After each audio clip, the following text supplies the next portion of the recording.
kekasih muria dimanapun Anda berada, hai juga Pipka Lover ya.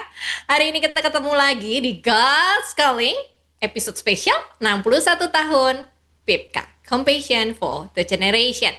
Hari ini saya datang kembali masih dengan konsep yang sama. Saya mengundang dua orang narasumber untuk ngobrol-ngobrol sama kita, sharing sesuatu yang luar biasa dalam proses perjalanan pelayanan mereka masing-masing. Senang sekali ya saya bisa menghadirkan teman-teman dari PIPKA ini. Nah, kalau kemarin kita udah menjelajah ya sampai mana-mana, terbang ke sana sini ya. Hari ini kita ke satu pulau aja, tapi tempatnya beda ya. Kemanakah kita? Hari ini saya mau ke Pulau Kalimantan. Nah, bersama dengan dua orang sahabat kita, ya, rekan-rekan PIPKA. Saya mau sebutin dulu, sapa dulu satu-satu sambil nanti kita mendengar kisah mereka. Yang pertama ada Pak Edi Paimun dari Kaposol. Halo Pak Edi. Halo Mbak Salsa, Apa kabarnya? puji Tuhan, luar biasa. Wah, kabar luar biasa membara ya. Kalau kekasih Muria udah pernah, harusnya udah pernah dengar suara Pak Edi. Sekitar 2 tahun yang lalu kita pernah ngobrol-ngobrol, tapi nggak di sesi podcast ya, tapi lewat siaran radio saat itu. Nah, hari ini Pak Edi akan gabung bareng sama kita cerita di God's Calling tentang perjalanan pelayanannya. Nggak cuman Pak Edi, saya juga kedatangan seorang tamu lain. Narasumber ini baru juga ya. Nggak asik dong ya kalau yang lama-lama nih. Kenalan dulu deh sama Pak Sudarmono. Ini juga teman jauh. Halo Pak. Salam, Kak Salsa, salam Tips Kalover ya, dan Radio Murai Jepara. Iya, namanya Pak Sudarmono, pelayanan di Kalimantan, asalnya Pati, deket-deket sini juga, temenan Seperti. kita. Iya, Pak Sudarmono ini saat ini sedang melayani di Balikpapan. Ya, jadi tadi kalau Pak Edi ada di Kapuas dulu ya, masih di Kalimantan Barat. Kalau yang Balikpapan ini masuknya Kalimantan mana ya, Pak? Kalimantan Timur. Kalimantan Timur. Jadi dari barat sampai ke timur kita akan menjelajah ya. Kita mainnya ke Kalimantan aja, tapi dari barat sampai ke timur. Oke, bagian yang pertama ini kita akan ngobrol-ngobrol sama Pak Edi tentang perjalanan hidupnya bersama dengan Tuhan. Pada penasaran kan ya? Jadi kita nggak akan panjang-panjang intronya ya. Jadi kita langsung aja ngobrol bareng sama Pak Edi. Pak Edi, kalau Ya, kemarin kan kita udah pada tahu toh, tapi kan teman-teman yang mungkin saat itu tidak mendengarkan kisahnya Pak Edi, pasti kan penasaran ya. Karena Pak Edi itu punya cerita menarik dan unik sekali tentang perjalanan pelayanannya beliau, kenapa bisa sampai di Kaposulu, di tempatnya yang sekarang, dan ada kisah-kisah menarik, terutama bagian rumah. Bagian rumah dan sensasi pelayanan bareng sama Pak Edi. Pada penasaran kan? Yuk kenalan dulu sama Pak Edi. Pak Edi, saat ini ya, kan Pak Edi ini umur tahun ini ya Pak ya, 39 ya, ya. toh, 39 toh. Tahun ini tiga Betul. puluh sembilan. Pak Edi, istri masih satu, Masih satu. masih satu kan ya. Yang bertambah apanya Pak? Anak masih satu dulu. Kirain udah bertambah dulu Belum. Pak. Kan udah dua Masih di tahun ya. masih didoakan. Masih didoakan. Pak, Iya. didoakan dan dikerjakan. Kan bagian kita mengerjakan, Pak. Oke. Itu pengantarnya ya. Jadi Pak Edi ini Ya. masih satu orang istri, masih satu orang anak. Yang lain masih diupayakan dan diusahakan. Jadi tolong dibantu doa ya. Supaya Amin. anak-anaknya tuh semakin bertambah seperti firman Tuhan gitu loh. Lahirlah anak-anak eh, ini anak-anak Allah. Luar biasa. Nah, ngomong-ngomong tentang anak-anak nih Pak, ya saya penasaran sekali dengan kisah perjalanan hidup Pak Edi nih. Jadi boleh dong Pak kilas balik nih. Jadi awal-awal tuh gimana sih Pak? Pak Edi ini dulu latar belakangnya kayak gimana? Apakah memang dari keluarga Kristiani atau kepercayaan nih? Karena kan memang Pak Edi asli nih ya, orang Kalimantan gitu. Asli, ya asli. Iya, gimana dong Pak? Ceritain ke kita dulu dong. Ya, baik. Asik. Eh, saya lahir di keluarga yang sangat sederhana, ya. Tinggal di desa namanya Dusun Ujung Pinang. Sekarang tempat pelayanannya Ibu Wiwi Korwila Kabupaten Kapuasulu, ya. Singkat cerita, memang bapak saya itu dulunya adalah penginjil, katakanlah pertama perintisan PIPKA ke Kapuasulu, ya beliau. Nah, ada beberapa cabang yang memang beliau buka dan rintis bersama dengan almarhum Pak John dulu, ya, seperti itu. Nah, singkat cerita dari kecil memang beliau itu sudah berdoa sama Tuhan, bahkan sejak tahun 86, ketika saya masih dikandung ibu saya waktu itu, almarhum Pak Edi Paimun ke Putus Ibau, beliau sudah minta izin dengan beliau untuk memberikan nama besarnya kepada saya yang waktu itu masih di kandungan gitu ya seperti itu. Nah, memang harapan bapak saya itu jadi hamba Tuhan begitu. Ya, sepanjang waktu dia selalu mendorong untuk hal itu. Tetapi saya sendiri masih bergumul waktu itu. Apakah harus jadi hamba Tuhan atau tidak? Memang dulu kan tidak populer gitu ya untuk jadi hamba Tuhan seperti itu. Orang jarang mau seperti itu. Nah, singkat cerita, dalam proses perjalanan pendidikan itu, waktu itu saya kebetulan sekolah di sekolah pertanian begitu. Waktu itu di sekolah pertanian itu saya dapat beasiswa sebenarnya untuk di IPB di Bogor begitu. Tetapi oleh saya waktu itu kan orang apa namanya istilahnya ingin jadi ingin masuk sekolah teologi begitu ya. Udah hampir mentok panggilan ke situ. Lalu kemudian beasiswa itu akhirnya saya tolak.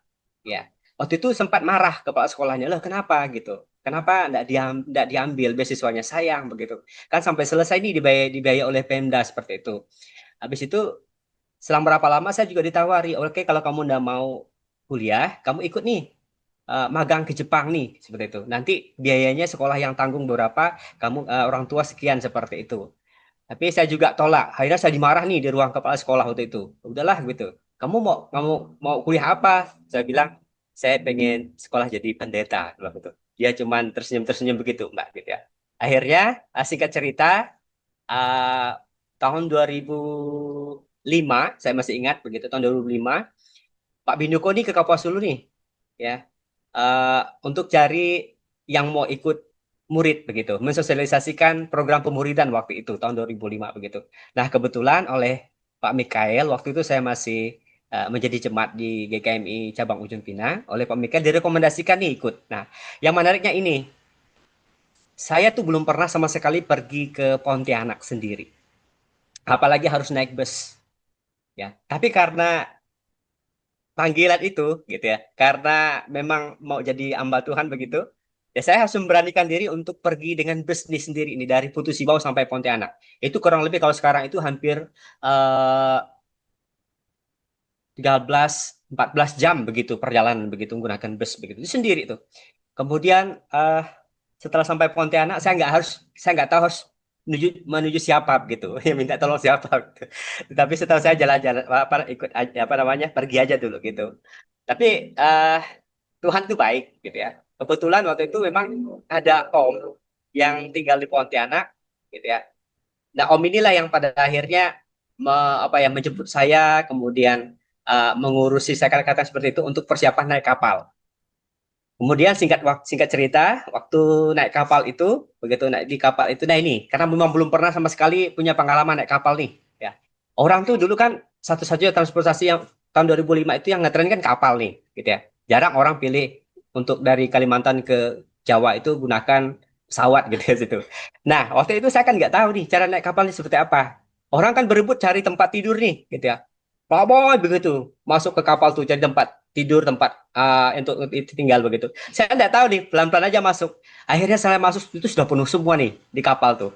Nggak ada lagi tempat. Akhirnya saya lesehan di jalan, ya di jalan begitu. Lalu kemudian oleh orang dekat saya itu mungkin mereka iba lihat saya nih kayak orang nggak tahu gitu ya. Lalu kemudian ditawarilah, nak bilang begitu. nih ikut kami nih di sebelah. Lalu saya puji Tuhan dikasih space sama mereka dan dikasih satu tilam. So, padahal saya tahu saya tilam itu dibeli nih, gitu ya. Dan dia rela mengalah untuk dikasihkan ke saya nih untuk saya menjadi tempat tempat duduk dan tempat tidur saya di kapal itu begitu. Nah, singkat cerita dalam perjalanan di kapal itu, nah ini ngerinya nih. Saya kan mau ikut murid nih, mau sampai Jakarta, mau sampai pelabuhan waktu itu Tanjung Perak Jakarta begitu. Ketika sampai di sana, saya tuh khawatir siapa yang jemput saya nih, gitu ya. Saya nggak tahu ini pelabuhan seperti apa nih di di Tanjung Priok seperti apa. Lalu oleh teman saya yang saya kenal di kapal ngajak saya nih pergi, kamu ikut kami aja. Kami tahu alamatnya seperti itu, gitu ya. Akhirnya saya hampir putuskan mau ikut. Tapi di detik-detik terakhir saya dengar suara informasi di pelabuhan, nama saya disebut, ditunggu oleh Pak Suko sama Mbak Indah waktu itu, ya, di ruang informasi. Akhirnya saya tahu, oh, berarti saya sudah dijemput nih, gitu ya. Akhirnya sampailah saya di PIPKA. Nah, singkat cerita, akhirnya ikutlah saya program pemuridan waktu itu tahun 2005 di PIPKA oleh Pak Binuko waktu itu masih jadi direktur murid, gitu ya. Dan saya pelatihan kurang lebih hampir 2 bulan di GKMI Pulau Gebang waktu itu. Nah, setelah itu saya dan Pak Suko dan beberapa orang tuh pergi ke Medan untuk untuk praktek begitu. Dan saya ditempatkan di gerejanya Pak almarhum Pak Antoni Tarigan, GKMI Karisma Medan. Nah, ini menariknya di situ. Saya pikir ya kedatangan saya ke Medan waktu itu pelayanan kami bawa tape mini combo ya, kemudian bawa alat-alat sekolah minggu lengkap sekali sampai ke sana. Sampai ke sana ditanya apa oleh hamba Tuhan dan majelis. Kamu sudah bertobat belum? Gitu ya. Kamu sudah bertobat belum gitu ya. Terus bertobatnya detail sekali. Hari apa, jam berapa, di mana, ayat firman Tuhan. Weh, saya bingung gitu ya. Seperti itu. Dan itu menjadi pergumulan tersendiri bagi saya. Bagaimana cara menjawab ini? Nah, mungkin karena ketidakjelasan data-data ini, akhirnya oleh Pak Antoni waktu itu dan majelisnya waktu itu, kami cuman diperbantukan aja, tidak diberi untuk pelayanan sekolah minggu, tidak diberi pelayanan apapun, hanya ikut-ikutan saja, gitu ya, seperti itu, gitu ya. Saya bergumul, loh, masa nih jauh-jauh dari Kalimantan, begitu, aku datang ke Medan, cuman pekerjaannya hanya bersih WC, kemudian sikat ini, siram bunga dan sebagainya. Selama berapa bulan itu tuh? Ya. Saya hampir mengeluh kok kerjaan begini-begini ya, begitu ya. Kadang-kadang memang menemani Pak Antoni pelayanan pernah, begitu, tapi dikasih pelayanan nggak pernah seperti itu, gitu ya. Sampai suatu ketika singkat cerita, ya, tiba-tiba pas hari kami mau kembali ke Jakarta, saya dipanggil Pak Antoni. Ya, Edi, dia bilang, kami sudah memperhatikan bagaimana, katakanlah gerak-gerik dan bagaimana gaya hidup dan sebagainya kamu selama di sini. Nah, sekarang kami tawarkan kamu untuk tetap tinggal di Medan, kami akan menyekolahkan kamu di salah satu sekolah teologi kalau kamu mau. Waktu itu saya pikir, enggak, saya langsung pikir saya mau kembali ke Kalimantan seperti itu. Tapi di detik-detik itu pas perpisahan saya langsung terharu. Terharunya apa? Saya pikir apa ya maksud Tuhan kok seperti ini gitu ya. Ya. Lalu kemudian sampai satu titik saya belajar bahwa ternyata Tuhan bilang begini, ya. Kamu harus belajar hal-hal kecil dulu, Edi. Ya. Kamu harus setia dalam hal-hal kecil dulu, maka kamu akan dipercayakan hal-hal baru. Situ saya langsung terharu. Dan waktu itu betul saya sampai menangis. Oh ya Tuhan, terima kasih begitu. Terima kasih atas pembentukan selama ini yang saya pikir sia-sia, tetapi ternyata Tuhan mau bentuk saya supaya setia dulu dalam hal-hal kecil ini, dan Tuhan pasti akan percayakan kepada saya hal-hal besar seperti itu. Nah, singkat cerita, selesai dari Medan ini, lalu kemudian saya kembali ke Jakarta, dan oleh Pak Binuko, oleh Pak Dri waktu itu saya diantar untuk sekolah teologi di STT Cipanas. Sampai ke STT Cipanas pun waktu itu Mbak, gitu ya, saya belum langsung kuliah. Hampir 1 tahun saya harus menunggu untuk kuliah. Nah, apa yang saya kerjakan di sana selama saya belum kuliah, yaitu saya harus bantu di fotokopi di kampus, gitu ya, bantu antarkan minuman, gitu ya, kemudian bantu bersih-bersih kadang di kampus seperti itu. Itu yang saya lakukan selama hampir 1 tahun menunggu untuk masa-masa kuliah. Nah, kalau berbicara tentang panggilan, jujur saya dari tadi saya cerita dari awal, dari latar belakang keluarga seperti itu, kemudian sampai kepada masa kuliah itu, kalau berbicara panggilan sebenarnya saya masih digumulkan. Apa sih arti panggilan itu gitu loh, gitu ya. Bahkan sampai di bangku kuliah pun saya masih bergumul gitu. Ini panggilan atau bukan, begitu seperti itu. Tetapi seiring perjalanan waktu, ya detik-detik di selesai kuliah, gitu ya, bahkan pengalaman-pengalaman pelayanan semasa kuliah, weekend, sebagainya itulah akhirnya membentuk satu panggilan. Ya memang betul gitu ya. Inilah panggilan sesungguhnya, inilah maunya Tuhan untuk saya kerjakan di dalam kehidupan saya ini seperti itu. Nah, memang pada akhirnya singkat cerita setelah selesai dari kuliah waktu itu, ya saya langsung ditempatkan di salah satu apa namanya tempat pelayanan di pedalaman Kalimantan, yaitu sekarang GKMI cabang Sekiam. Ya, waktu itu belum ada akses internet, tidak ada listrik, tidak ada akses jalan, yang ada adalah akses jalur sungai begitu.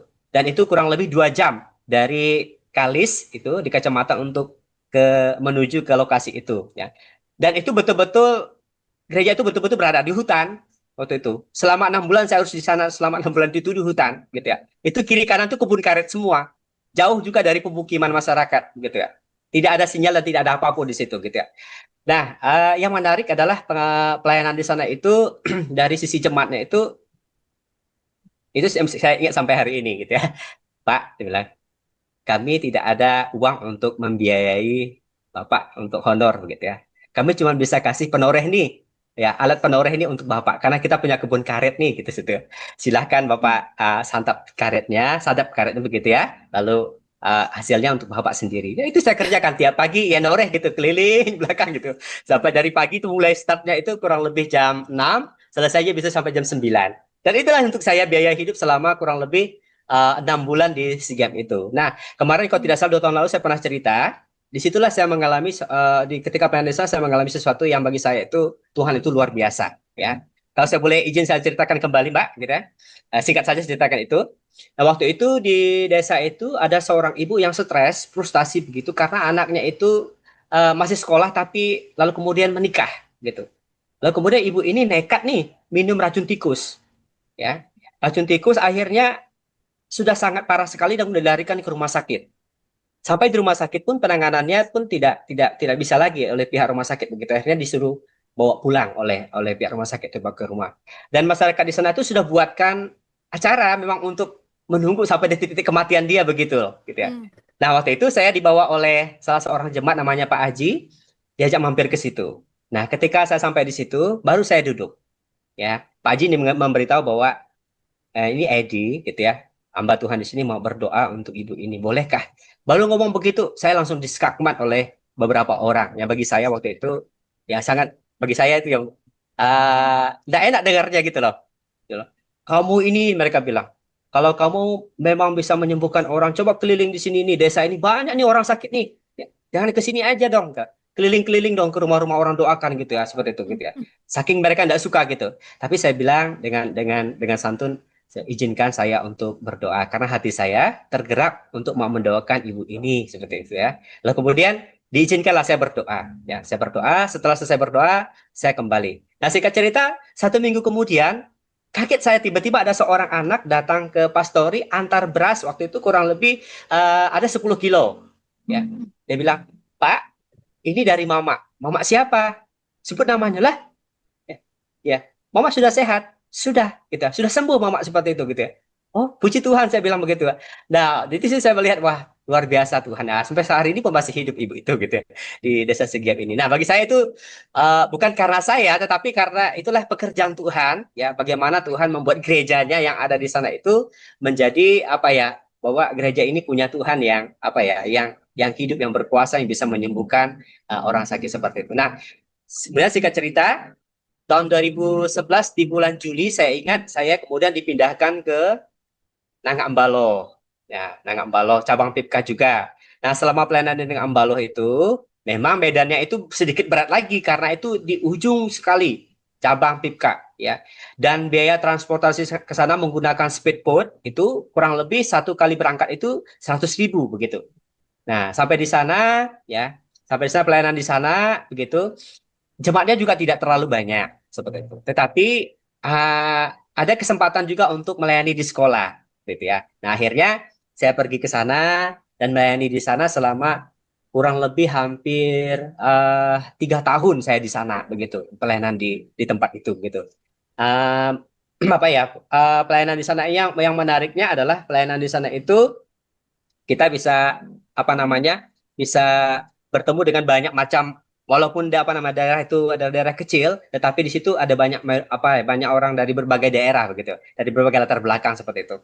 Nah, di sini juga ada cerita menarik nih. Ya, saya singkat ke yang kayak seperti itu. Suatu hari kami didatangi oleh uh, orang dari desa lain ke ikut ibadah di situ. Setelah kami tanya, oh ternyata dia beragama Kristen dan dia mau ikut gabung di GKMI karena dia menikah dengan orang di Nangambalo itu. Ya. Nah, ibu ini yang mau bergabung dengan kita nih, begitu ya. Dia bergumul nih. Oleh mertuanya itu dilarang ikut kita ibadah. Ya. Suaminya izinkan, tapi mertuanya nggak boleh. Gitu. Akhirnya singkat cerita, saya dan beberapa pengurus nih punya inisiatif kita pergi ke rumah mertuanya di mana dia tinggal gitu ya cerita-cerita supaya dia mau mengizinkan menantunya ikut ibadah di situ. Tapi sampai di sana ya kita tuh langsung ditinggalkan di ruang tamu, nggak ditamu-tamu sama mertuanya itu gitu ya, nggak ditinggalkan. Terus bilang begini, saya sudah katakan dia bilang, kamu jangan ikut mereka. Kalau kamu ikut mereka itu habis jimat-jimat ibu yang di depan-depan ini kamu buang nanti. Ya. Ya, kalau kamu ibadahnya di gereja ini ikut orang-orang seperti ini ya, ini enggak begitu. Tapi kalau kamu ikut mereka itu nanti habis Hmm. jimat-jimat yang ibu gantung ini dibuang begitu oleh kamu nanti seperti itu gitu ya. Jadi dia ketakutan seperti itu makanya tidak izinkan menantunya ikut kami ibadah gitu. Jadi itu cerita menarik di sana. Tetapi kami terus berdoa gitu ya. Memang ibu ini karena curi-curi waktu ikut kami. Memang hatinya itu anak Tuhan sekali gitu loh. Jelas sekali panggilan sebagai orang Kristen dia juga mau ikut ibadah begitu ya. Tapi kalau pas mertuanya memang dia tidak berani untuk ikut ibadah seperti itu. Jadi kami memaklumi itu. Itu cerita di Baloh memang. Kemudian tahun 2004 begitu ya. 2000 berapa gitu? 2000 setelah 3 tahun setelah itulah gitu ya. Kalau tidak salah 2023 ya. 14. 14 ya. 2000 ya. Kita pindah ke saya pindah pelayanan ke daerah yang sekarang ini Tekuda dan Solafide begitu untuk melayani di Tekuda Solafide. Memang waktu itu ketika saya pelayanan di Tekuda itu ya, memang gerejanya belum jadi sama sekali ya. Dan jemaatnya hanya perintisan beberapa kakak seperti itu ya. Tapi apa namanya oleh PIPKA waktu itu ketua PIPKA waktu itu Pak Agus Mayanto lalu kemudian saya diberi tambahan untuk melayani di Solafide. Nah, ini menarik nih. Ketika saya mau pelayanan di Solafide nih, baru mau mulai pelayanan di situ sudah ada nih informasi. Pak, gitu ya. Jangan pelayanan di situ nih, di situ tuh gitu ya. Di situ orangnya itu keras-keras semua gitu ya. Temperamen-temperamen semua. Nggak tahan nanti Bapak pelayanan di situ tuh gitu seperti itu. Nanti Bapak paling seminggu pelayanan di situ nanti kabur seperti itu gitu ya. Tetapi saya mencoba melayani di situ dengan sisi positif gitu ya. Saya datang gitu ya. Saya datang apa namanya? Saya mau pelayanan di situ seperti itu gitu ya. Nah, setelah saya memulai pelayanan itu ternyata apa yang orang cerita tuh berbeda gitu. Justru asik dengan jemaat ini seperti itu gitu ya. Kata kuncinya dan mereka dilibatkan dalam seluruh pelayanan. Sama-sama pelayanan. Sampai hari ini pun begitu modelnya sama-sama pelayanan seperti itu. Itu kalau di Solafide. Nah, kalau di Tukuda kembali saya mengulang waktu itu memang agak sedikit unik gitu pelayanan Tukuda ini. Gereja memang bersebelahan dengan kuburan begitu seperti itu gitu ya. Hanya beda tempat tidur aja. Kalau kami ini di atas, mereka di dalam gitu. Berbatasan tembok seperti itu gitu ya. Nah, ini justru bagi saya ini yang menarik di Tukuda ini. Karena bagi masyarakat yang ada di Desa Tekuda itu, kuburan ini dianggap keramat sekali nih. Ya, keramat sekali. Bahkan oleh, mohon maaf ya, bahkan oleh pemimpin agama tertentu mengizinkan jemaatnya kalau umatnya kalau kalian lewat di kuburan itu klakson ya, gitu ya. Izin lewatnya gitu. Karena kalau maka kami kalau tinggal itu GR gitu. Kira-kirain orang klakson kami, ternyata orang klakson sana gitu. Dikira manggil kami tapi manggil sebelah gitu seperti itu gitu ya. Nah, ini yang menarik. Nah, mungkin ya singkat cerita mungkin ketika orang melihat kok kami ini aman-aman saja tinggal di situ gitu ya. Kok baik-baik saja, kok nggak pernah tinggal dengar yang aneh-aneh di situ gitu ya. Orang mulai mindset cara berpikir orang mulai berubah nih gitu ya. Dan sekarang ya singkat cerita kalau 3 4 tahun ke depan ini sekarang wah malah sekarang sudah ramai sekali di situ Mbak. Sekarang sudah di depannya sudah ada rumah orang gitu ya. Di ujung sana kuburan juga sudah ramai gitu karena ada pendatang-pendatang baru. Maka sekarang sudah seperti taman kota seperti itu gitu ya. Daerah itu. Dulu mana orang mau berumah di situ enggak mau orang dihindari daerah begitu karena dianggap pamali dan mistis begitu ya seperti itu. Nah itu mungkin yang bisa saya ceritakan singkat dulu. Nanti kalau memang ada pertanyaan saya tambahkan kembali tentang panggilan perjalanan hidup, dan baik itu panggilan maupun pelayanan singkat saya. Terima kasih Mbak Salsa. Wow, ya jadi kalau misalnya ada Pak Edi Paimun senior lah, ini yang juniornya. Jadi udah tahu ya, udah ada jernihnya tuh gimana ceritanya, kenapa namanya sama ya. Oh ternyata gitu ya. Dan yang menarik kan, bener kan? Jadi Pak Edi tuh sempat dianggap manusia keramat, gak nggak? Karena merasa aman-aman saja. Orang tuh berpikir kok Ya, aneh ya, nih orang nih aman-aman aja. Dan kalau di series kita sempat ngobrol itu, bahkan memang memang pernah sih ya Pak ya, ada pengalaman mistis di rumah itu gitu. ya, Tiba-tiba di tengah ya, malam terdengar ya betul hal-hal ya. yang oh gitu. Ya. Tapi ya fine-fine aja Pak Edi ini mah santai-santai aja. Dan orang-orang tuh justru jadi heran loh, gara-gara kok Pak Betul, Edi bisa aman-aman aja tinggal di betul. rumah itu gitu loh. Dan amaze-nya sampai sekarang Pak Edi masih tinggal di situ. Ini lagi direnov aja rumahnya, Ya, jadi tinggal bersama di rumah mertua. Tapi aslinya rumah itu masih ada dan ditempati Pak Edi. masih. Dan orang-orang tuh justru gara-gara yang waktu itu sempat didoain juga ya Pak ya. Terus ada yang kejadian itu ya Pak, didoain juga. Terus akhirnya Ya, orangnya tuh jadi respect, yang awalnya nggak respect sama Pak Edi, ya, terus gara-gara itu jadi respect banget sama Pak Edi sampai sekarang. Dan kejadian-kejadian kayak gitu itu terjadi ya, real nih Pak Edi yang cerita. Dari sini kita tahu ya bahwa perjalanan hidup kita kadang-kadang up and down ya. Tadi Pak Edi cerita berawal dari sebuah titik yang nggak enak. Saat aku dipanggil jauh-jauh nggak ngerti apa-apa gitu ya buat belajar. Cuma buat belajar. Abis belajar aku dikirim ke tempat yang asing lagi. Ya, jadi kadang-kadang kalau kita berpikir Tuhan kok bawa kita ke journey yang kita nggak pernah prediksiin, kadang-kadang mind blowing gitu ya. Udah nyampe ke Medan, udah jauh-jauh nih ya. Kita udah berpindah pulau sampai 2 kali nih ya. ya. Dari Kalimantan udah pindah ke Jawa, Jawa pindah ke Sumatera. Cuman suruh buat bersih-bersih doang gitu kan. Kadang kalau kita naluriah manusia, kita kan protes gitu sama Tuhan. Tetapi ketika sikap hati kita benar, oh ya, seperti Pak Edi tadi cerita, oh ya Tuhan lagi memproses kita loh. Bahkan kita aja harus dibakar, harus dibikin merendahkan diri kita. Oh, untuk ngerjain hal-hal yang remeh-temeh aja aku mau. Apalagi Tuhan percayakan sesuatu yang jauh lebih besar. Jadi sebelum sebelum kita muluk-muluk, Tuhan kasih aku dong proyek, mega proyek begini. Aduh, kamu suruh ngerjain hal sepele aja, nggak mau loh.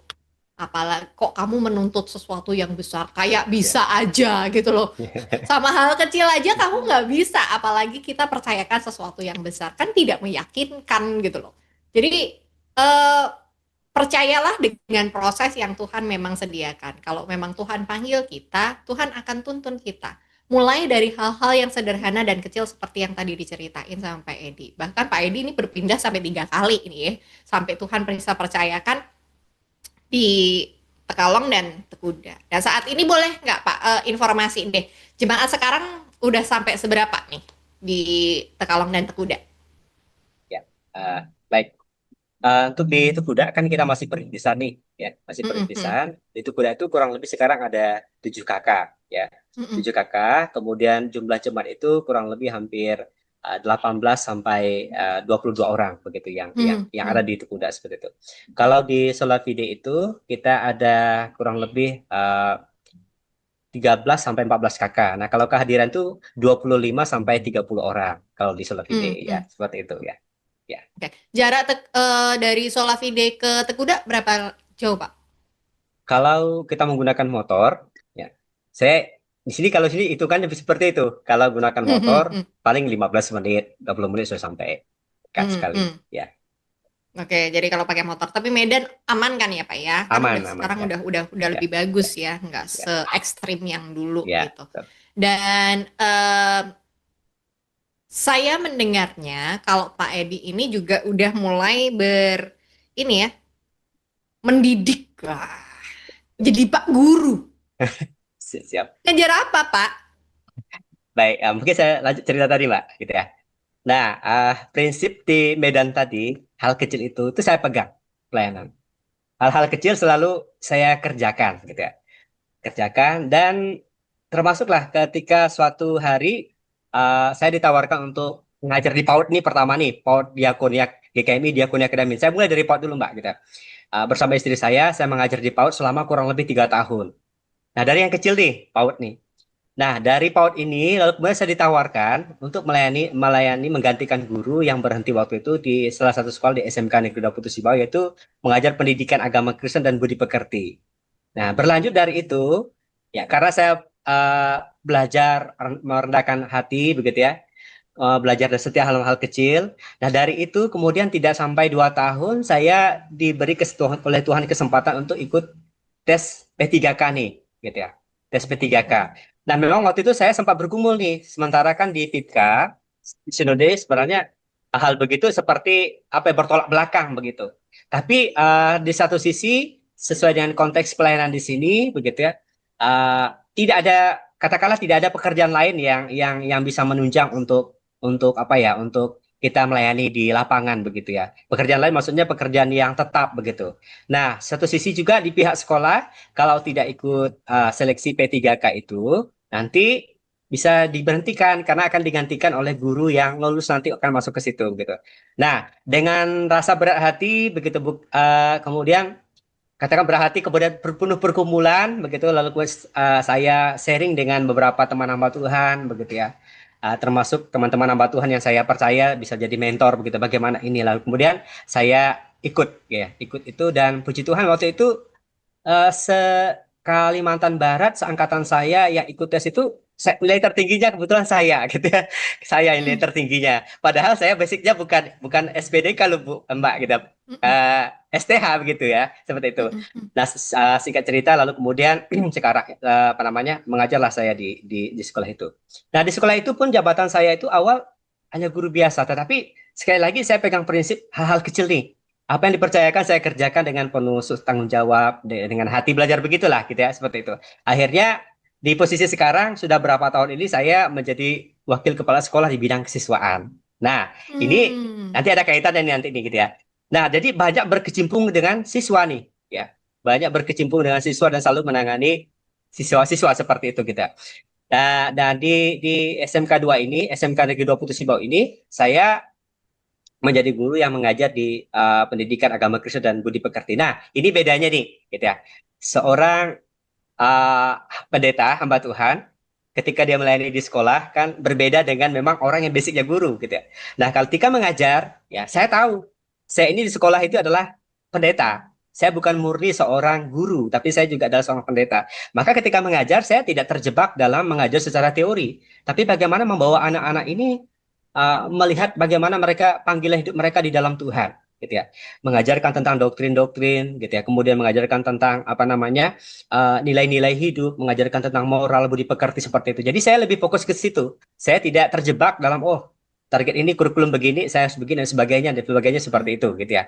Nah, jadi saya tahu saya ini pendeta. Kemudian dalam pergaulan juga dengan guru-guru, dengan rekan, dengan siswa saya juga memahami itu. Saya juga bukan murni guru gitu, tapi saya juga adalah seorang pendeta di sekolah ini seperti itu. Jadi saya tetap menyadari akan hal itu. Gitu ya. Nah, memang kesempatan bagi saya juga sesuai dengan konteks pelayanan di Kabupaten Sulu ini, rata-rata teman-teman dari PIPK itu mengajar gitu rata-ratanya. Karena apa? Karena di sini ini gitu ya, kesempatan untuk menjangkau itu lebih katakanlah lebih luas itu kalau di dunia pendidikan. Ya, contoh misalnya Pak Sawal misalnya di Pontianak gitu ya. Beliau kan mengajar nih. Jadi siswa-siswanya diajak ibadah di gerejanya gitu seperti itu gitu ya. Betul, Gitu. betul. Sama seperti apa itu juga prinsip itu juga kami lakukan di dalam pelayanan kami gitu.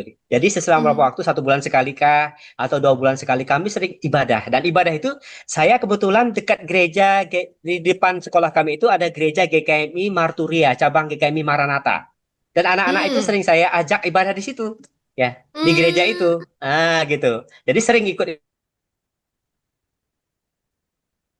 semua untuk ibadah yang agama Kristen, ibadah di gereja GKMI Marturia yang ada di situ. Nah, itu maksud saya bahwa bukan walaupun saya guru, bukan berarti saya harus mengabaikan tugas panggilan saya sebagai seorang hamba Tuhan. Saya tetap menyadari bahwa tugas saya adalah bagaimana membawa jiwa-jiwa ini, ya, termasuk Tuhan sudah percayakan pelayanan yang lebih luas di sekolah ini, kita membawa murid-murid saya ini untuk datang kepada Tuhan, ya, mengenal Tuhan secara pribadi. Dan Hmm. betul kalau memang dari segi pengalaman mengajar, ketika saya tanya apakah sudah kenal Tuhan, mohon maaf, rata-rata belum bisa berdoa dari awalnya anak-anak ini, nggak tahu buka Alkitab, bayangkan gitu, karena mereka dari pedalaman kan, nggak bisa kitab ini cari, ya lama nunggu cari kitabnya nggak tahu gitu seperti itu ya. Kemudian Hmm. baca Alkitab masih terputus-putus, berdoa nggak bisa, apalagi suruh memimpin pujian dan sebagainya. Nah, puji Tuhan, Hmm. ketika mereka dididik di situ, ya 1 tahun 2 tahun mereka sudah pandai buka Alkitab, pandai berdoa, mereka berani mimpin pujian,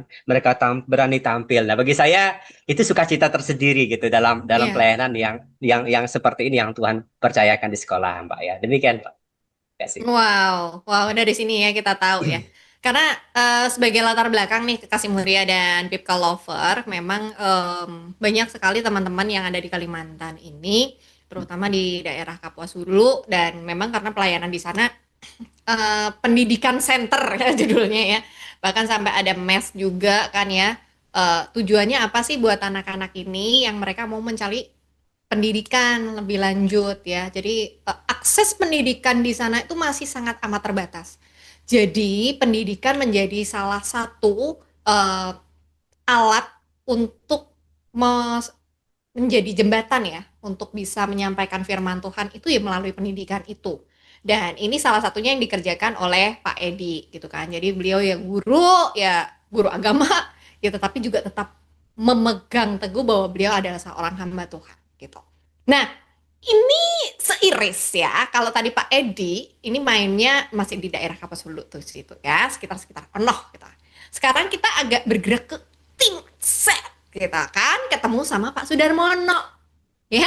Pak Sudarmono ini kalau bayangannya ini masih sekitar-sekitar IKN.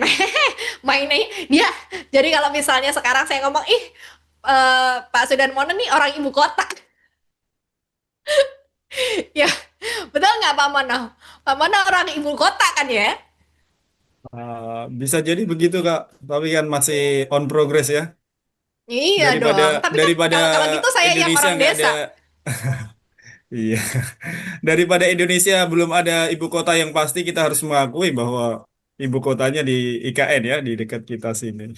Iya dong, ya kan? Makanya Pak Mono tuh lebih ibu kota dibanding saya.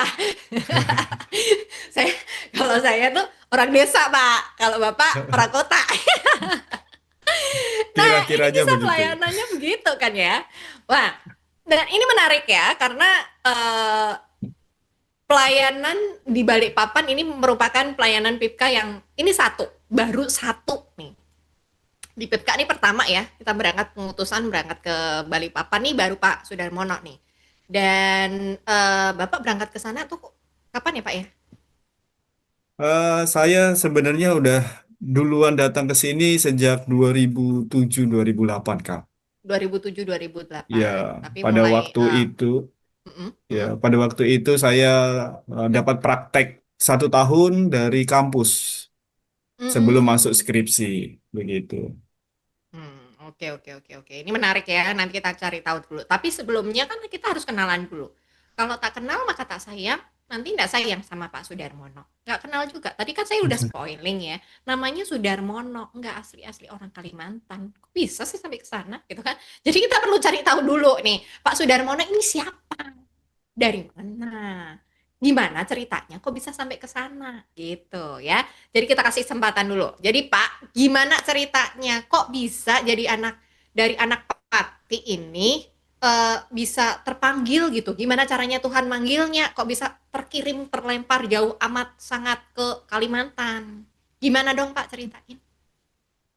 Iya, mengikut Tuhan itu menarik, Kak. Kadang kita nggak bisa sangka ya, kita akan dibawa kemana.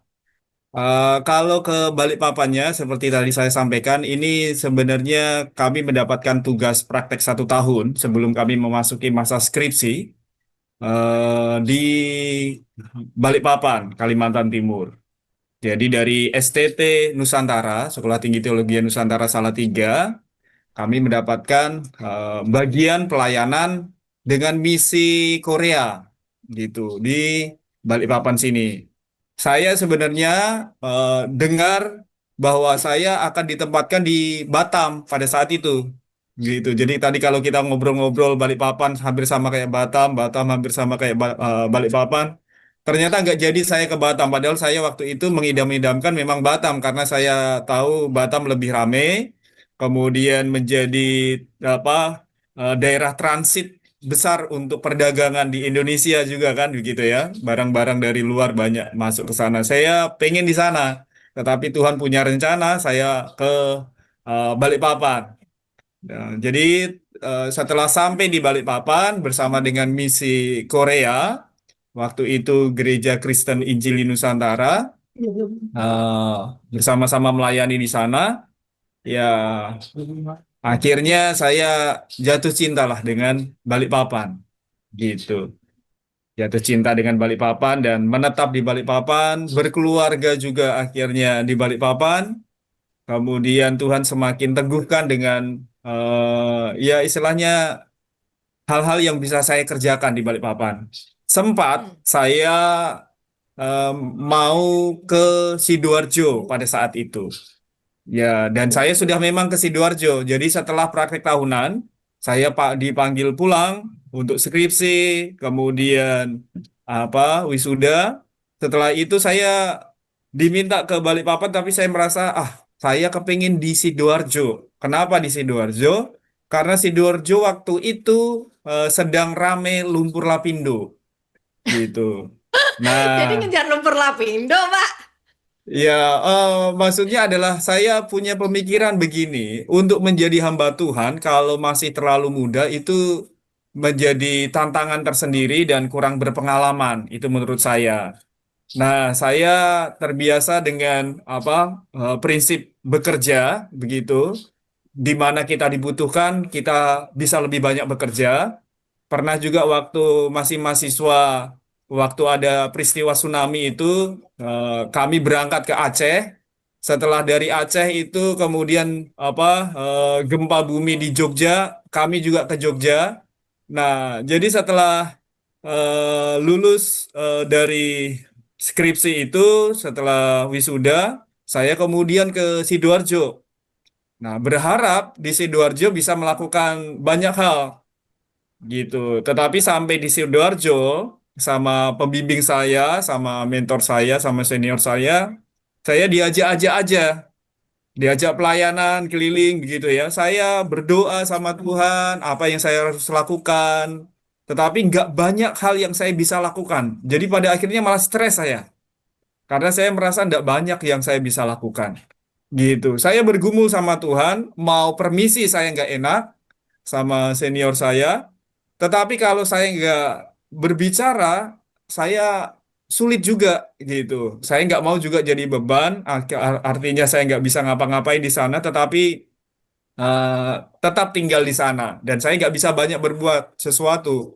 Akhirnya saya teringat kembali pada waktu di Balikpapan ini, banyak yang bisa kami kerjakan untuk pelayanan anak, kemudian berkunjung ke daerah-daerah yang pedalaman, gitu. Kami juga pernah masuk ke pedalaman. Jadi dulu sebelum IKN itu sekarang ini jadi IKN, saya pernah lewati daerah situ, daerah logging, yang medannya sangat luar biasa gitu ya. Susahnya naik sepeda motor kami bisa berbalik 180 derajat karena begitu kami rem kan lumpur itu akhirnya motornya malah terbalik 180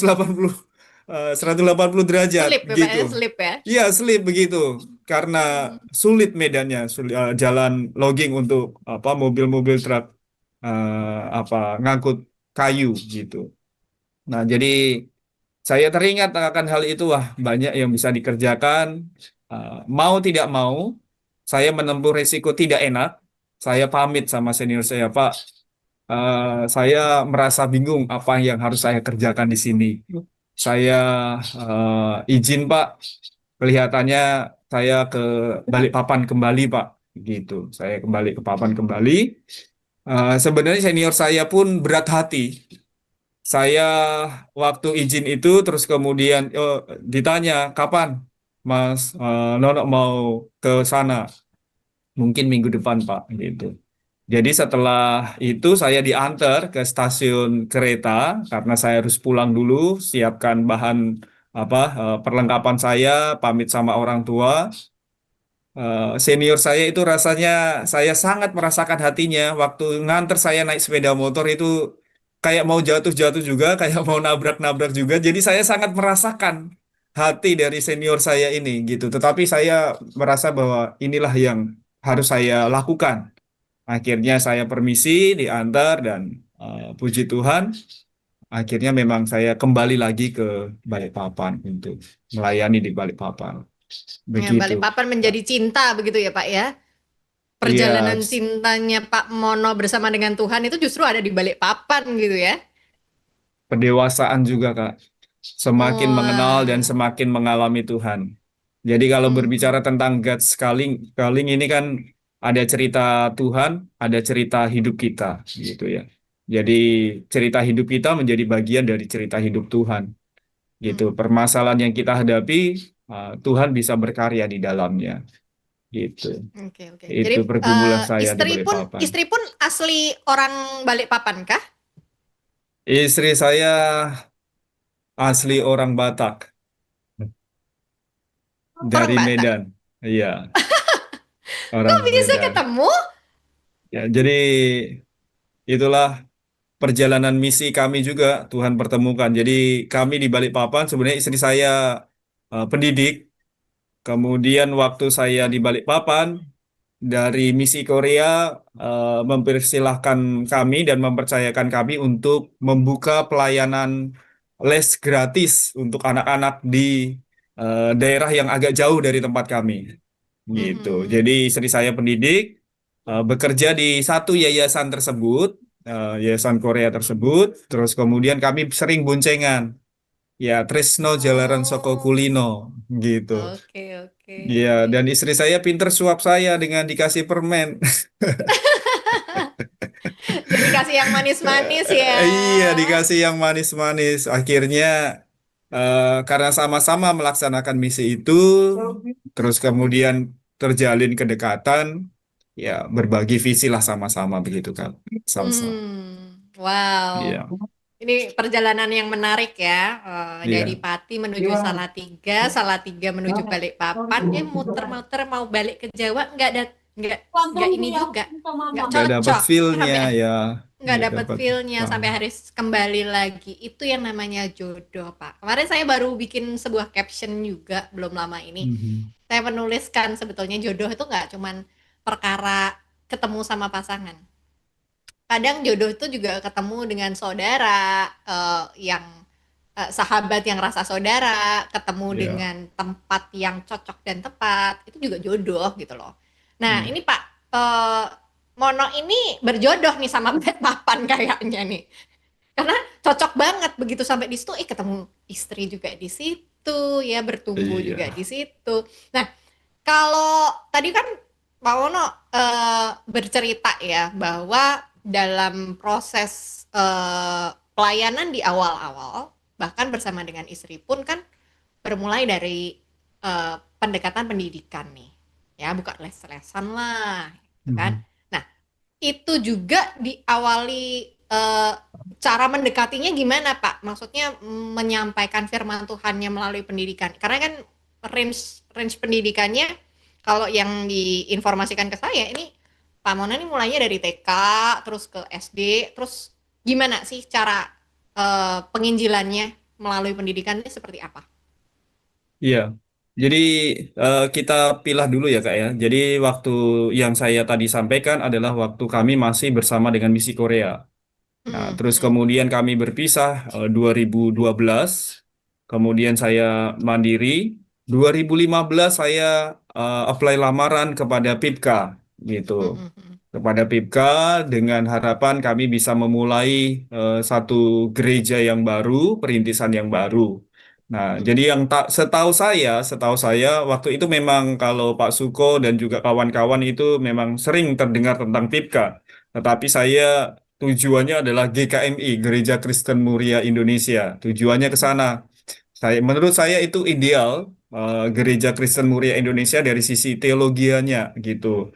sama dengan yang kami pelajari gitu ya, yang kami yakini. Nah, kemudian kenal dengan PIPKA 2015, 2016 kami baru diangkat sebagai tenaga eh, apa ya pengerjanya PIPKA 2016 gitu. Jadi persekutuan kami yang Persekutuan Sungai Yordan akhirnya menjadi cabang PIPKA Sungai Yordan di Balikpapan. Nah, dari permulaan pelayanan itu kemudian karena passionnya kami adalah pendidik, meskipun saya sebenarnya itu kejebur kalau pendidik, Kak, gitu ya. Kejeburnya gimana, Pak? Kejeburnya memang saya pernah buka les-lesan Mhm. sama sama ya dulu masih pacaran sama istri, kemudian beberapa teman yang lain. Waktu kami merintis di Balikpapan, saya itu kejebur di dunia pendidikan karena istilahnya harus mencukupi kebutuhan keluarga. Gitu. Jadi istri saya itu harus resign karena dia hamil, kemudian eh, agak sulit untuk melakukan pelayanan atau kerja sambil itu kami sulit. Jadi istilahnya istri saya resign, saya perlu menafkahi keluarga gitu. Akhirnya saya ngelamar menjadi guru yang paling bisa untuk saya lakukan adalah jadi guru. Jadi guru honor di SD negeri. Karena guru honor ini satu bulan dapat 500.000, wah mana cukup untuk bensin saja sulit kan Kak kalau di Balikpapan. Mhm. Betul, Akhirnya betul. saya melamar di Happy Holy Kid TK, Happy Holy Kid di Balikpapan sini. Ya, puji Tuhan itu bisa menolong kami untuk kontrak rumah, kemudian untuk biaya kehidupan sambil melayani gitu, sambil melayani. Nah, saya awal pertama masuk di Happy Holy Kid itu mengajar itu keringat dingin meskipun yang saya hadapi anak-anak TK. Keringat Kenapa, dingin Pak? karena memang nggak percaya diri, nggak yakin bisa ngajar mereka dengan baik gitu. Kan Hmm. pengalaman pertama pure menjadi guru kelas untuk anak-anak TK itu, untuk anak-anak sekolah itu di TK Happy Holy Kid itu. Jadi Hmm. 4 tahun saya masuk di sana dari 2012 itu setelah meninggalkan yang tadi misi Korea 2016 baru rekrut sama PIPKA. Setelah direkrut sama PIPKA saya resign. Jadi 4 tahun 2012 Hmm. 2016 saya resign dari sana dengan harapan fokus. Nah, tetapi eh, honor masih nggak cukup gitu. Istri sempat ngajar 1 tahun, tetapi kemudian akhirnya resign kembali karena anak kami bertambah, nggak cuma satu, tambah dua, terus kemudian jadinya 3 anak kami, jadi biarlah di rumah dulu gitu. Jadi kami, Nah, ini yang perlu saya dicontoh sama akhirnya Pak Edi kayaknya yang bagian ini, Pak. pastilah Pak Edi ya. Jadi kami, saya terus kemudian ini Kak, menjadi guru les privat untuk tambah Hmm. gitu. Jadi kalau guru les privat itu kami lebih fleksibel waktunya. Kalau Mhm. misalkan ada keperluan pelayanan-pelayanan, saya bisa izin, saya bisa tinggal, saya bisa ganti waktunya gitu. Jadi kemudian jadi guru les. Nah, cikal bakal kami kemudian bikin sekolah adalah satu, saya itu terbeban dengan lingkungan, anak-anak lingkungan di mana tempat kami tinggal itu, kalau sore hari anak-anaknya kayak dibiarkan begitu saja. Saya merasa dipanggil sama Tuhan, kayaknya kalau di luar kita ngajar anak-anak, kita dapat gaji di honor, mau nggak kita ini, kami ini ngajari mereka yang kelihatannya kok pembiaran begitu ya. Mereka itu nggak ada yang ngatur, nggak ada yang ngarahkan. Akhirnya saya sama istri ngomong-ngomong, kita buka les di rumah, sama buka les di tempatnya jemaat gitu. Akhirnya kami buka les. Pergumulan yang kedua itu muncul karena istri saya ini SPD. Biasanya kalau orang Batak itu, maaf ya, ada tuntutan setelah disekolahkan berarti memang harus ada buahnya, kan gitu kan. Nah, jadi istri saya memang mengejar untuk bisa menjadi guru. Nah, pada saat itu istri saya sedang berdoa, ngurus, berjuang untuk ke Penajam. Jadi Penajam itu kan IKN itu, Kak. Gitu. Mhm. Betul. Dan jarak kalau dari rumah sampai ke Penajam itu kalau sekarang bisa 2 jam kalau lewat tol Oke, ya kan. dulu belum tuh. Dulu belum, itu pun harus nyebrang apa sungai besar ya, Teluk di Eh, sana di Balikpapan ke Penajam, naik naik kapal, setelah naik kapal kemudian naik lanjutkan darat lagi. Jadi saya bingung, waduh bagaimana ini? Nanti pelayanan bisa jalan, anak-anak kecil gitu kan. Saya sedih, tetapi saya nggak bisa menahan istri saya tanpa alasan gitu karena istri saya juga punya beban jadi akhirnya saya ngikutin istri saya mau kemana untuk ngurus perjalanannya untuk menuju ke PNS saya ngikutin sampai pada satu titik sampai pada satu titik eh saya ajak istri saya untuk berdoa sebelum dia melanjutkan ke perjalanan yang terakhir itu untuk mengurus PNS itu saya kemudian bilang Mah, kita berdoa dulu ya. Gitu. Jadi kami berdoa di bawah rak buku-buku, kami berdoa.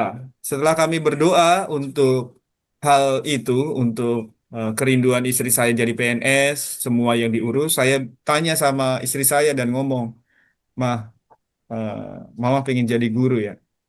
Iya loh, kan orang tua saya sekolahkan saya untuk jadi guru. Ya, kalau jadi guru kan nggak harus jadi PNS. Benar ya kan?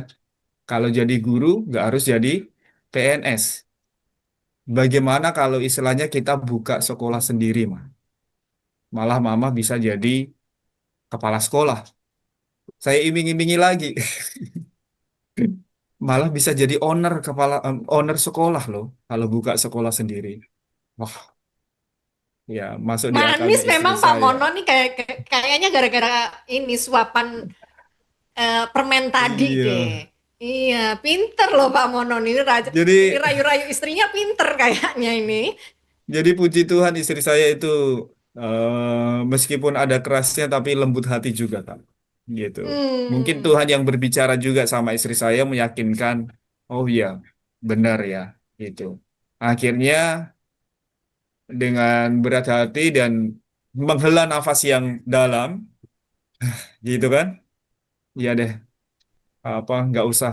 Aku juga mikir anak-anak begitu. Hmm. Nah, jadi puji Tuhan akhirnya, ayo mah kita mulai rintis, kita buka sekolah. Akhirnya kami tekati, Kak. Kami nggak tahu caranya bagaimana, kami nggak ngerti modalnya seperti apa, sampai kemudian kami eh, kontrak rumah untuk sekolah itu.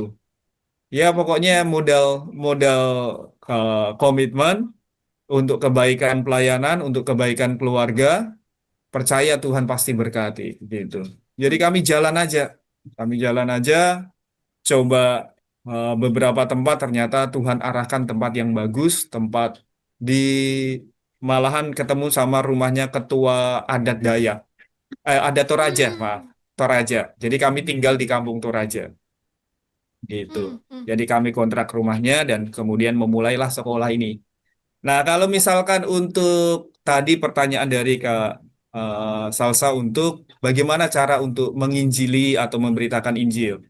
Jadi kami mulai dari awal, kami membuat konsep sekolah kita ini tiap hari harus ada morning chapel untuk Oke. anak-anaknya. Jadi ibadah pagi. Nah, untuk gurunya bagaimana? Sebelum anak-anak datang, guru-guru ada devotion gitu. Hmm. Devotion untuk ya renungan firman Tuhan secara singkat dan nyanyi satu lagu berdoa begitu. Supaya menyegarkan juga. Itu yang menjadi bagian yang kita lakukan. Meskipun mulai dari awal sebenarnya, karena kami buka sekolah itu sebenarnya niatnya PAUD atau TK. Tapi Hmm. ada tetangga, teman dari istri saya, itu Muslim, minta dibuatkan SD karena anaknya nggak bisa masuk ke jalur apa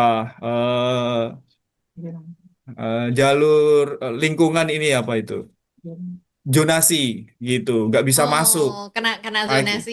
Kena Hmm. zonasi. Jadi akhirnya buka aja sekalian Bu Bintang untuk SD-nya biar anak kami masuk. Itu anak Muslim gitu. Jadi akhirnya memang kami harus cari guru Muslim juga gitu. Tapi guru Muslim pun harus mau ikut devotion pada Oh, pagi hari gitu. Oke, Jadi oke, oke. ada anak yang SD itu sampai sekarang sudah lulus. Itu juga tiap Hmm. pagi malahan anak tersebut namanya Muhammad Fatahila Al-Azam. Dia sampai hafal golden words atau ayat emas gitu. Hmm. Jadi kalau misalkan lagi cerita firman Tuhan, dia kadang nguping gitu. Kadang dia di belakang.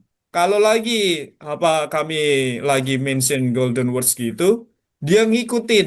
Lama-kelamaan dia hafal. Jadi kalau hari Jumat itu ada golden word challenge. Jadi disuruh anak-anak yang hafal tiap hari Jumat itu disuruh untuk maju. Nah, dia malah bisa langsung spontan ngomong dia nyebutkan tentang ayat firman Tuhan tersebut dalam bahasa Inggris. Wah, itu sukacita Wah. kami. Dan ternyata bukan cuma dia, adiknya juga sekarang masuk ke tempat kita gitu. Hmm. Nah, Hmm. sekarang sudah nggak ada guru Muslim lagi karena kita mengarah ke sekolah Kristen. Tetapi Mhm. meskipun guru Muslim tadi itu sudah nggak di tempat kita, anaknya masih disekolahkan di tempat kita gitu. Oh. Anaknya. Jadi saat ini ada dua anak Muslim yang ada di tempat kami gitu, Hmm. Kak. Hmm. Hmm. Jadi Wah, itu ini apa? luar biasa nih. Iya, Berawal dari eh, mencegah istri untuk berangkat CPNS, iya. berhasil menghasilkan sesuatu dan mungkin itu memang cara Tuhan ya, Pak ya. Cara Tuhan, Kak. Jadi Tuhan Cara Tuhan. bekerja lewat masalah-masalah kehidupan kita juga Mhm. Mhm. Mhm. untuk mengarahkan Dan kepada menarik kehendaknya. sih. Dan menarik. Ini menarik. Boleh tahu nggak Pak, sekarang ada berapa banyak anak yang bersekolah di tempat Bapak? Ya, tahun ini agak menurun, Kak. Harapannya tahun depan nanti lebih banyak. Jadi Mhm. saat ini itu 30 anak. Jadi 30 anak. 9 9 anak PAUD, Mhm. kemudian ya 21 anak SD gitu. Oh, 21 anak SD. Ya, Oke. yang lalu sempat Ini 34 ya. ini 34 konsepnya 35. PKBM gitu, Pak? SD-nya kami menginduk ke SKB. Jadi PKBM Oh, negeri. Kalau PKBM kan swasta ya. iya, iya, iya. Iya. Nah, kalau PAUD-nya kita udah mandiri, sudah memiliki Hmm. NPSN gitu. Sudah pernah akreditasi Oh, juga gitu. wow. Jadi Wow, harapannya wow. nanti kami eksisnya adalah SD swasta, SD Kristen Hmm. swasta, kemudian PAUD Kristen juga. Hmm. Hmm. Hmm. Ini Hanya menarik begitu. ya. Jadi memang pendidikan menjadi jalur penting ya buat buat model Iya. penginjilan karena dulu siapa yang pernah cerita ya bahwa melalui anak-anak itu penginjilan berjalan. Iya. Jadi karena anak-anaknya selalu ikut devotion, ikut renungan, ikut baca firman, perilaku Hmm. anaknya berubah, pelan-pelan ini mengubahkan hati orang tuanya nih. Jadi penginjilan juga bisa berjalan melalui anak-anak ya, melalui Ah, benar. pendidikan di dunia sekolah gitu. Dan bersyukur ya kalau Pipka ini dianugerahi para guru-guru yang luar biasa juga yang punya hati sekali untuk pendidikan. Pak Edi, Pak Mono ini luar biasa sekali. Dan itu bagaimana sih kita ini punya kerinduan untuk generasi-generasi masa depan kita ya supaya cinta Tuhan, supaya mau melayani Tuhan ya bisa salah satunya menggunakan pendidikan. Iya. Jalur pendidikan ini terlihat apa sih? Cuman belajar kan ya yang penting pintar, pintar, pintar, pintar gitu. Iya. Enggak, ternyata justru melalui pendidikan ini bisa menjadi sebuah jalan masuk bagaimana firman Tuhan boleh disampaikan setiap harinya. Dan firman Benar. Tuhan bisa mengubahkan seperti tadi yang diceritakan Pak Mono di salah satu kejadian di sekolahnya. Bahkan anak Slim pun bisa mendengar firman Tuhan, Iya. mengingatnya. Kita tahu kalau itu tertanam dalam ingatan seorang anak, mungkin akan jadi panjang ceritanya. Ya, apalagi kalau firman itu bukan hanya diingat, tetapi juga dihidupinya. Wow, akan jadi sesuatu yang luar biasa bukan? Jadi, Benar. pelajaran hari ini penting sekali. Yang paling penting apa? Apapun jalan yang dipakai, ya, bisa melalui pendidikan, bisa melalui pendekatan-pendekatannya apapun. Tetapi kalau hati kita ini memang disediakan untuk jalan bagi Tuhan melakukan banyak hal. Kita menyediakan diri dan hati kita nih ya. Oh Tuhan, pakailah aku dengan segala apa yang aku punya supaya aku dapat menyampaikan firman-Mu sampai kepada generasi-generasi yang berikutnya. Kerinduan kita untuk Hmm. hati anak-anak, hati orang-orang ini untuk bisa menerima Yesus sebagai Tuhan dan Juru Selamatnya. Ini Tuhan akan pakai cara-cara itu.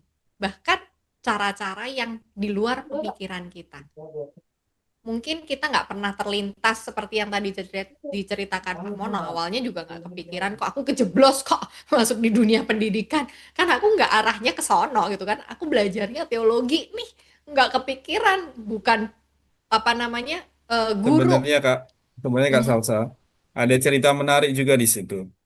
Apa Dulu tuh Pak? itu setelah saya lulus dari teologi ya, ibu saya Mhm. dukung saya untuk ambil akta 4 supaya bisa jadi guru.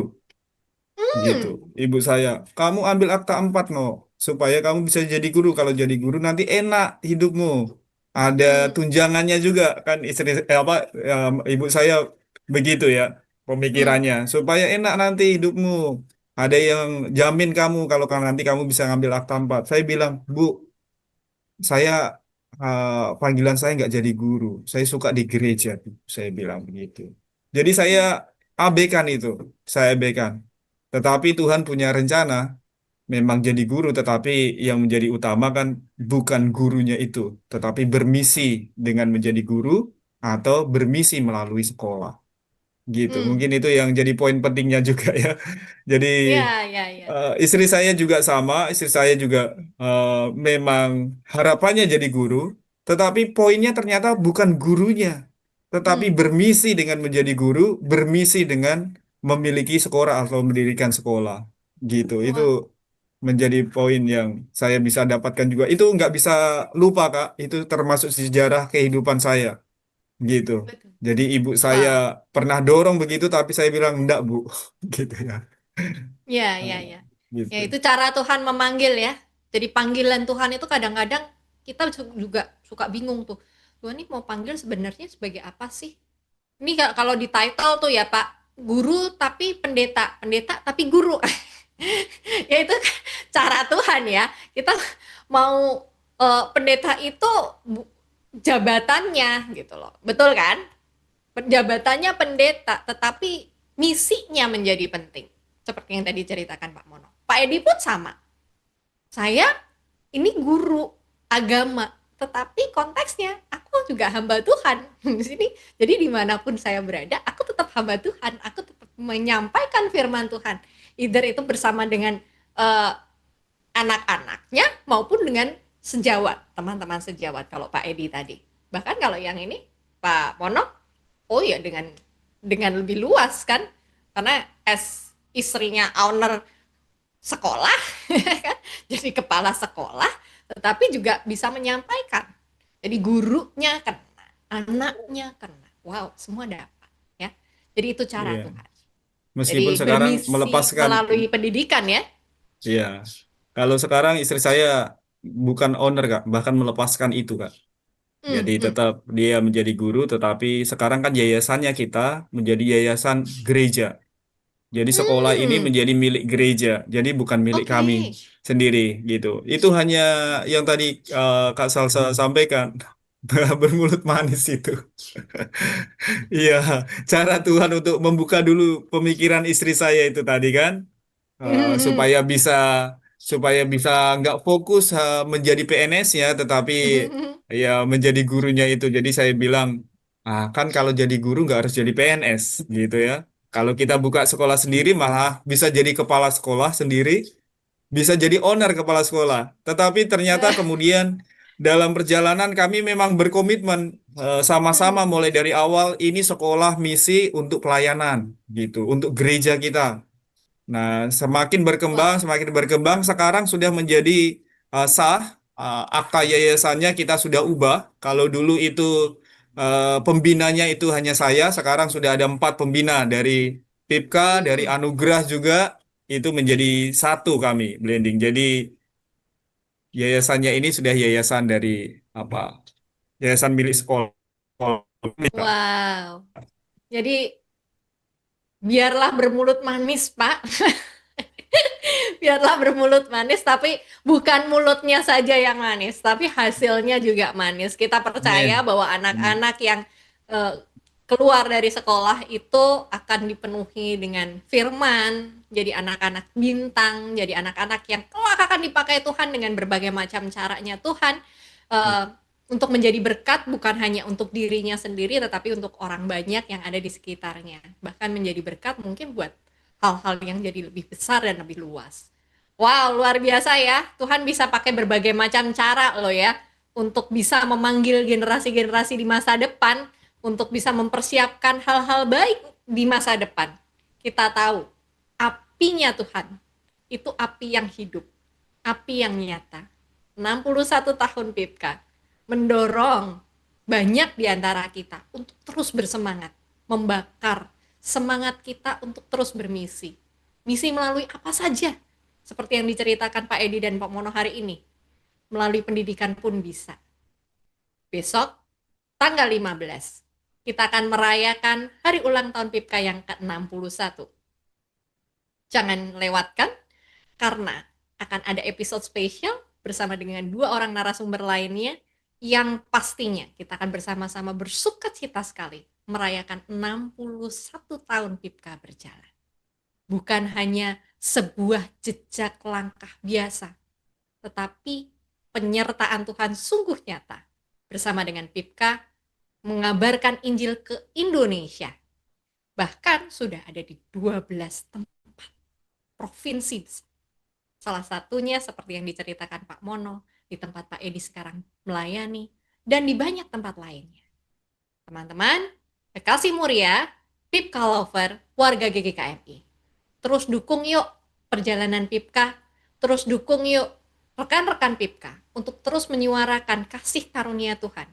Supaya semakin banyak orang mendengar kasihnya, semakin banyak orang juga yang boleh mendapat selamat.